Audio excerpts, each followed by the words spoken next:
before this, obviously I say obviously because I know people here are aware of it.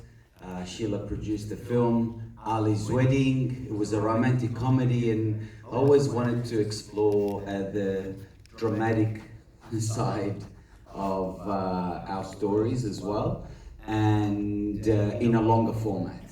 So people can sit with the characters and they can become their family as well. Probably Sheila can tell you how when I initially went up to her and said, hey, let's make Sopranos inside a mosque. Yeah, that was basically the pitch on wrapping Ali's Wedding. What comes next? I've got an idea, Sopranos in a mosque. But it did evolve from that. We now call it Succession in a Mosque. I think very much on the set of Ali's Wedding was in one of those days that we were talking about Osama's dad more than anything, and a sheikh who is so progressive and has ideas that they're not a stereotype as you see most of the things that you hear about the sheikhs who are hard-headed or anything. And from there we were talking about how we can put that in a format that everybody can see, live with that sheikh, live inside the mosque, the way, the mannerism, the everyday life of the sheikh. And that could only be a series, so that's how it just came together. And then I guess when you draw so closely from your own experiences, that comes with both benefits and risk. So it makes for probably a much more authentic story, but it also comes with the risk of people that might feel that they're being represented on screen and the departure from the real person and the character. So how did you navigate that? I think if you are deep down in your heart, believe the story that you're telling is truthful, I think the risks are very minimal. Like, you don't even think about the risks. Because I don't set out to demonize anybody. In fact, it's all about humanizing my people, my community. You know, I'm proud of where I'm from. I'm proud of my religion. I'm proud of all these things. So obviously, we're not all great, but we're not all terrible. We're not perfect, and we're not horrible. So there's that line in between that you see, you know, really good people doing the wrong things for the right reasons, and somewhat people that you might perceive as being terrible, you know, they've got the right intention. So, to be honest, maybe there are risks, I don't know, some people might hate it, I don't know, but I know deep down in my heart that this is a story. It's based on truth, it's based on reflecting, and you would have seen multiple characters. Even the sisters have disagreements, like they do in real families. The father-son dynamics, the friendship dynamics, the people who have faith, and then, you know, the Samir character who has lost his faith. This is real, this is the world we live in. There is a danger, in fact the risk is trying to show a world the way I feel it should be, the way I think I like the world to be all peaceful and amazing and everything else, but that's not the reality. So it's just showing how the world is, and you hold the mirror, and of course as a storyteller, you know, your job is to reflect the human condition in the times that you're in. So but to be seen, hopefully people enjoy it and feel represented, but I'll wear the risks on my neck. You've all collectively done the most amazing job, I think. And I think that's been reflected in the it's international recognition for a start, even before we get to Australians seeing it on screen from this weekend, but its inclusion in Series Mania. For those of you who don't know, it's pretty much the most prestigious television festival in the world at the moment, in France next month, and it's been chosen as one of 8 films in the whole world to screen there in competition. So it's an enormous privilege and recognition. recognition of the quality of this show. If we gloat, out of 400 TV submissions from around the world, we're in the top 8, so very excited. So, Kamal, I'd like to ask you about your character, because Sheikh Mohammed is, before anything else in his professional or spiritual life, he's a father of 3 quite unruly children who seem to always be in competition with each other. So, can you tell us a little about the inner conflicts and challenges that Sheikh Mohammed has to go through to be the father of this family who's also lost his wife? It's a very strange question. I'm a father of 3 daughters, and I did nothing to be their father. They came, I was there as much as I could, and this is what I'm trying to be in the series, Yeah. There's a moment when you see that Batul has arrived home unexpectedly, and your face shows the most beautiful moment of joy. Yeah, one of the most beautiful. Yeah. This is natural. I think we were living these characters. It's not adapting, it's being. It's being these characters in this situation that the writers is putting us, and with the direction of our director. So it's very simple, it's not difficult, by the way. That's great. So, Fadia, this one is for you. So we've known each other for nearly 15 years, from when I first saw your very first short film, Big Trouble, or not your first short film, but the first one I saw, Big Trouble Little Fish. And you were my first friend to bring me into your world in Western Sydney. And you invited me to my home. You dragged me out of Darlinghurst.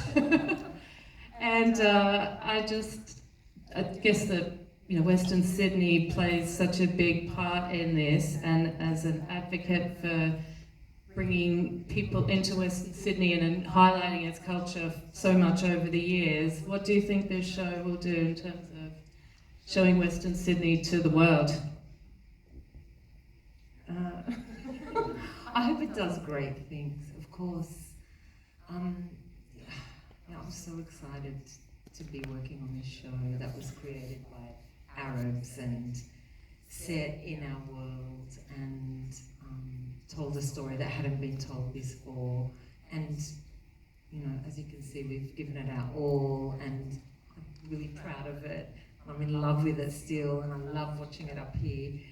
And I just hope that everyone sees us, as we are, as humans, as people that live and love and lie and, are naughty and party and do all the things that everyone else does. And yeah, we're just really proud of this. I'm just so happy to be here. Sorry, this is a really bad echo, isn't it? Anyway, but hearing all your reactions to the show was different to last night, and it reminded me of the Arab Film Festival. When we used to put it on with Muna Zayla, who's here, it was like that. People just, you vocalize your reactions, and that's us, that's us on screen as well. It's just passionate, it's, loud. Wasn't it different to last night? I loved it. I was here for the second half. I'm just thrilled to be part of it. And when I heard of it, I was like, I have to be part of that project. That was made for me. And yeah, a lot of love for this. Yeah, it really shows. And I love the fact that, it is an Australia that isn't seen so frequently on scene. Not a beach inside, which is great. And a question for our actresses. I guess your characters are grappling with a sort of a cross-cultural identity and having a foot in two worlds. And do you feel that there are enough opportunities like this to explore roles where the sort of complexities of Australian culture are explored on screen?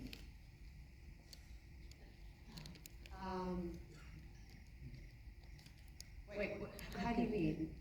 Like, That's the question. What's the, yeah. I would love to know. I guess I'd love to talk a little bit about the push and pull that comes from identifying with different cultures. Being someone whose parents are from a certain background, growing up in a different culture, having lived between two countries, it really shapes, I think it shapes your characters and it shapes, us as people. Definitely. I mean, in the scene between Batul and I at the pool, we talk about lovesick Trevor, and it brings you in a little bit of a glimpse of the past where you realize, oh, they're in Australia, there's Trevor, he tried to learn Arabic once, and then, now, oh, we're all changed now, and we're more pious. But it's really the natural progression of any young adult into an adult, changing their values and then coming back home to their values. So I think it resonates with every other person from every other culture. We all run away as far from home as possible, and then we just come back in some ways. I mean, my character battles with that a little bit, where she sits in the community, and that's explored later in the series. But I think the complexities of being in a Western world, but being more than Middle Eastern women, are only like a fragment of their internal chaos. I think it's just so, it's from every angle. I mean, you're a woman in the world, and then so that's my thoughts on it. Very well explained. Yeah. But I think that's so trippy, like hearing your voice. I'm like, what? It's really interesting because that is an experience I personally have. Yeah, like having multiple identities, growing up in different countries, and reconciling your identity and going like, who am I actually? And I think with Batul, because she has lived in Iraq as well, coming back with that experience. It's also her family receiving her from her being away for 3 years. It's very interesting, but she's on her own personal journey. She's on her own spiritual journey. As later on when you watch the episodes, you will see, I don't want to give anything away, but like basically she has her spiritual journey between her and God, and you can, I guess, see her contending with her own demons. And but yeah, you get glimpses, which is really interesting. You always get flashbacks of her life before. There's always the before and after. But I don't know, I think it's just someone who also doesn't have answers. She's just trying to find her way. As we all are, we don't have answers, we're just trying to find our own way. I think she's doing the same. Yeah. I hope that answered your question. I feel like the girls have articulated it so well. And I feel like what you guys have basically said is that these Muslim characters are as complex and multifaceted as anyone else is. It's relatable for everyone. And I don't think we really have seen that before. We've only seen Muslim women characters as one or two things. We haven't seen them in different spaces, the depth of who they are and how they change and their experiences. So yeah, it's nice that, and it feels, now I'm just hearing my voice. So weird. No, it's a great honor to be able to bring full women, full characters through the show, not just, you know, Well, little and they're all stereotypes, really. at different stages of their life as well, Yeah. because dealing with different parts of their professional life, and Batul, for example, is so full of drive and ambition and direction.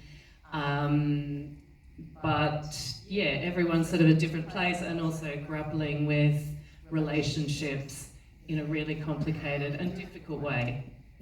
It's very, very well handled, I think, in the writing, direction, and acting. How nuanced it all is. And what were the decisions around how to handle the languages that all the characters were speaking and conversing in, especially when, you know, there could be conversations that would change between the two?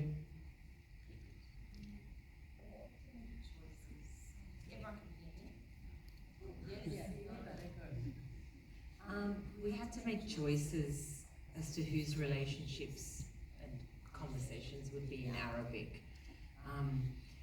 You know, very intense personal relationships between, say,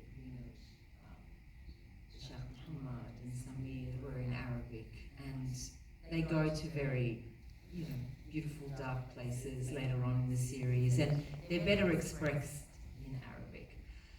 But there were other cases where, say, Marwan, we cast someone that was Egyptian, we just said she's Egyptian if she threw a word of Arabic in here or there. We didn't try and make her Iraqi, because there were conversations around dialect. Our Arabic is very different.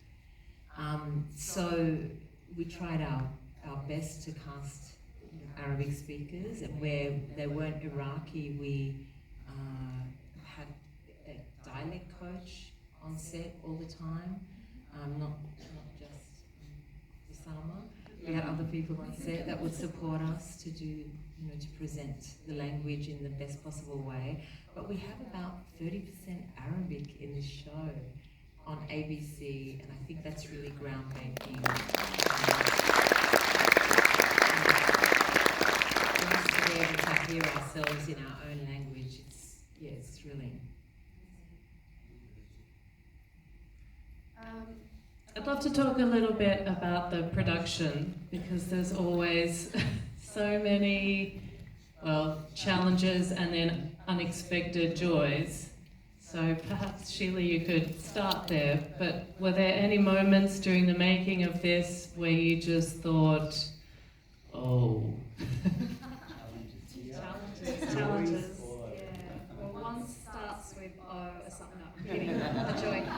Look, we had been through Ali's wedding, so we had an idea of some of the challenges. One of the first ones was, where do we find a mosque?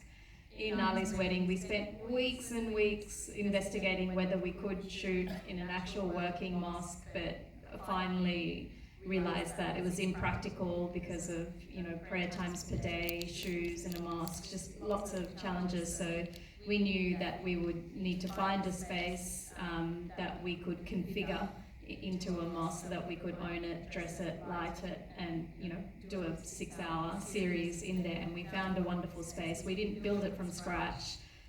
It had the bones that allowed us to put in the arches and create a beautiful space thanks to our production designer, and the exterior is a mixture of VFX and some build work. So we came in prepared. I'd say the nuances of language that Fadia touched on was a challenge in terms of making sure that the translations were right, everybody felt comfortable with the dialect, and we had a cast that was just so keen to do justice to the authenticity of the story. They did not want to get one word wrong, so there was this strive for excellence, and that meant added layers of complexity of how things were translated. I'd say just two main areas come to mind.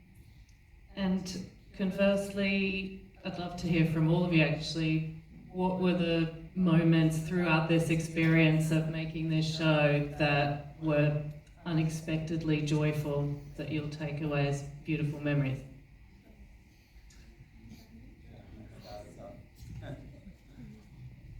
Well, honestly, for myself and Osama as creators, if this I can speak witnessing this come to life, this story, with so much depth and authenticity as the cast are bringing to this story was really one of the joys of just sitting, because I will be every day there behind the camera, and I could witness how beautifully everything is unfolding. Because from the concept that we had in our minds and the stories that we worked out in the story conference to now being alive and being, voiced out with the whole soul was really joyful for me. And I should thank everybody who have been involved in this, because you brought so much joy. I would just say the whole thing, like really, from the first day to the end, it was like, I just don't have words for it really. Honestly, the bonding between the cast, like all of us, I have no words. I've never had an experience like this. It was like instantly, I was like, these are lifetime bonds. And that is priceless. That's honestly something I'll just cherish forever. Yeah, I brought my mum to set one night, and I was like, it was like I was showing her my second home, and I was like, and this is where I do this, and because it just everyone was so loving, it felt like a family, and I was speaking half in Arabic half the time I'm on set, and it just felt so rich and warm and hospitable, and I went home every night with like a huge smile on my face. It was just the most wonderful experience and bonding. Yeah, we did get to be so. Yeah. I'd say that some of those big scenes we shot in the mosque, the palpable joy of all our extras, the nuance and detail of the culture, the salawats, they were just, I think, and the last thing that I just loved was the number of people who walked in off the street asking when this new mosque got built.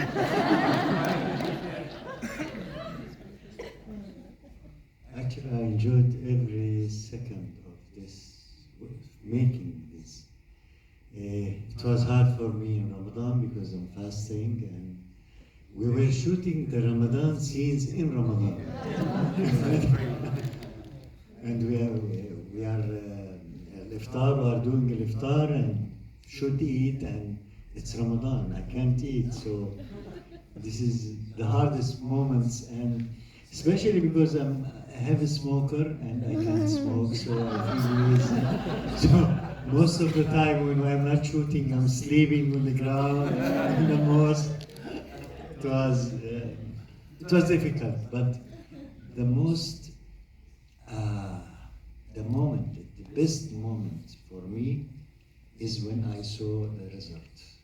Yesterday, these two episodes saved the effort that was done for this series.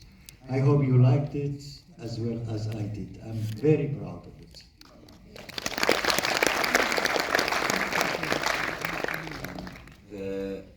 The most joyous part is working with the most incredible cast and crew. And I know this is something that's always said. Some people say, I worked with amazing cast and crew, but this was an amazing cast and crew from the time when we were developing, the guys are sitting up there, and Sarah Bassioni writing 2 episodes, Blake getting everything organized, and it took us 7 years to get here from the time of that concept at the end of Ali's wedding to now sitting down. So it's been a while, so it's just watching that journey and just rocking up to set, and you had 200 extras and 15, 20 main cast, and then 100 crew members, and I'm looking around and they're all brothers and sisters, they're all got our paint, we all, it was so exciting. That was just seeing it. I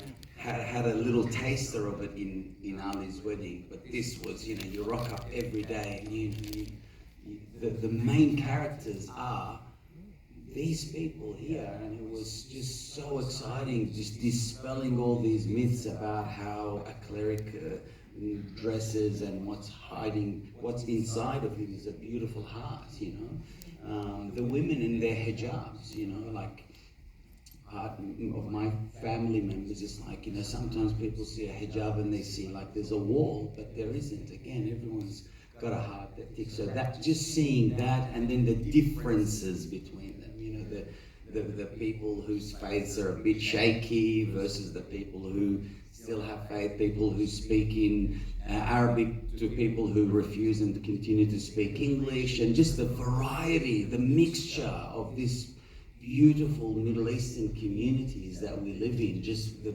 multiple colors they have, and just seeing that, just pinching myself all the time. It is a miracle to get anything made, and it's And like then for heaven to witness- be great. Yeah. Even more, it's a miracle within a So miracle. it's witnessing a miracle. Sheila, that was one of my favourite things as well. All the extras, and when they walked into the mosque, and to see their reaction to this place, that was one of my favourite things. But my top one, I think, was working with an all-Arab cast. I'm so privileged, and I can't believe I've actually done it at this point in my career, that I was able to work on a story with all of you brilliant people. It was pure joy to come to work every day. And Saf is honorary Arab Muslim. Ali, but you know, not without a lead Anglo character is what I'm talking about, which we always have, you know. So it's special. And Kamal, I'm wondering, is this your first time you've worked in Australia? Yeah. I hope it's not the last one. Yeah. And what is the creative and television and film community like in Palestine? This is a very tough question. It's like asking how life looks like in Palestine. You know, Palestine is under occupation for 75 years, and still we are struggling for our freedom and trying to convince the international community that we are human beings. So we have good cinema because of personal initiatives of brilliant directors. Maybe some of the names you know, they were in festivals all over the world, here in Australia even this year also. We don't have a TV drama. We have attempts to start TV drama, but our politicians does not care about it. Maybe because they are busy of corrupting our life, make it more difficult for us. But we are survivals, and we are doing our best to be part of the international, between two brackets, community. And some of us is working outside Palestine, in addition to work in Palestine, like myself and several other actors and directors and so on. So this is a hint about our drama, our cinema, our attempt to convince everybody that we are humans, not animals.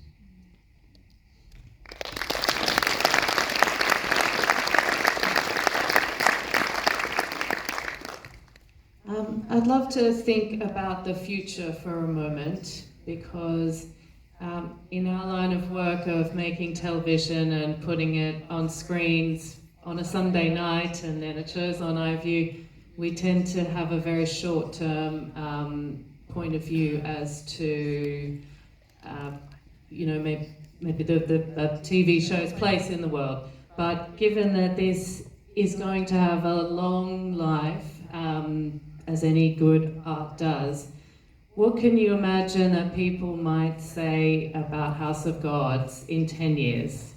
In 2034, how would you like for them to describe this show and what it achieved? I hope they remember it. And I think it's one of the first shows that presents Arab Muslims in a way that hasn't been seen before, that is from within the community, and that is very beautiful.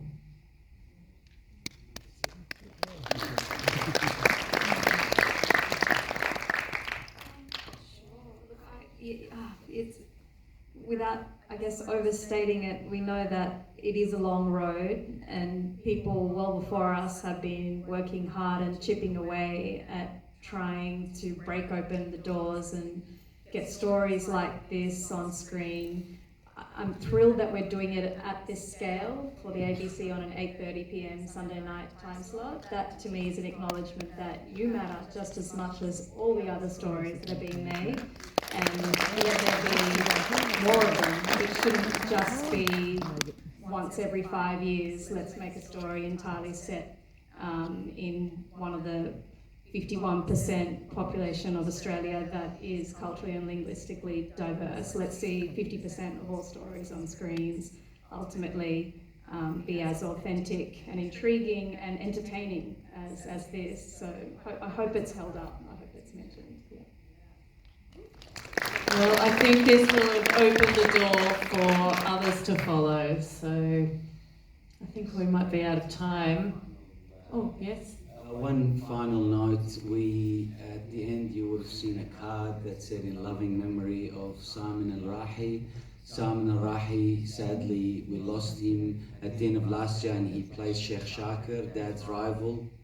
So just a moment to acknowledge what a beautiful man, beautiful performance, and how much all of us here in House of Gods, and I'm sure the ABC miss Simon. So thanks again everybody for hanging around midweek.